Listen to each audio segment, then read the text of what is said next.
Սիրիկի Վարոզի Հակոբյան, պարոնախարար հայկական գարասիպորի կոդրացանստական շարում է իրական ենթամշակույթի դեմ պայքարի տարի։ Ինձ հետաքրքիր է պարոնախարար ինչպես է տանել, այսինքն հստակ մեխանիզմներ կան դրա համար, թե ուղղակի դուք շատ ուշադրություն եք կախելու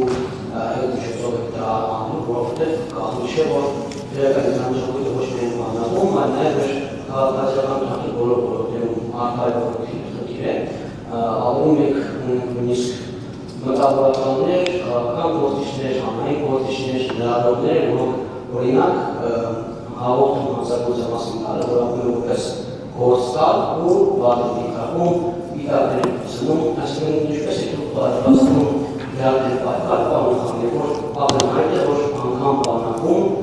մեկ սպաներ ունենանք, որոնք քրեական ենթամշակույթի դերով եւ իրենք ինչպես է դրա դեմ պայքար։ Շնորհակալություն, այդ սպաները կզորացրվեն առաջին հերթին։ Եվ ըստ էության մենք աշխատանք ենք կատարելու, որպեսզի որոշակի սխալ թյուր պատկերացում ունեցող սպաները խմբագրեն իրենց մոտեցումները, այսինքն չեմ ասի, որ վաղվանից թուրն առնելու ենք, բոլորին զորացրենք, այդպես չի։ Աշխատանք կտանենք, բայց այն մարդիկ, ում մոտ դա քրոնիկ է, այսպես ասած, արյան մեջ է, այն մարդիկ զինված ուժերում անելիք չունեն։ Պատկերացրեք,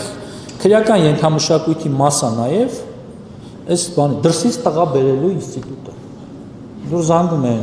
կամ դուք եք զանգում ձեր աղբերներին, կամ ձեր հարազատներն են զանգում, կամ ձեր ավագ եղբայրները, մյուսները, սա բոլորիս է վերաբերում, սիրելի հայրենակիցներ։ Ես լրագրողին նկատի չունեմ, երբ որ սա կայակոչում եմ, փաստ է, որ այս երևույթը դատապարտելի երևույթ պիտի լինի։ Կամ ինչ նշանակում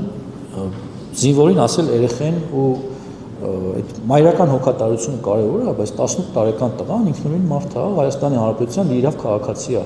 Ինքը պիտի տնօրինի իր կյանքը ու գնալ միջամտել նրա կյանքին, ինքը զանգի պապային, նա զանգի մյուսին, քեռուն եւ այլն, ու գնալ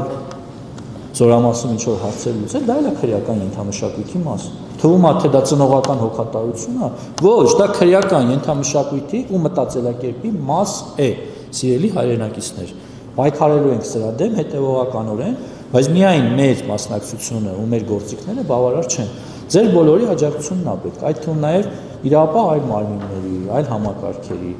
ովքեր մեզ կարող են համապատասխան օժանդակություն ցույց տալ քաղաքացիական կյանքում ներգրավված անձանց զինվորական կյանքին միջամտելու գործում։ Շնորհակալ եմ։ Հավանիչ տեսանյութը եւ բաժանորդագրվիչ նորությունները բաց չթողնելու համար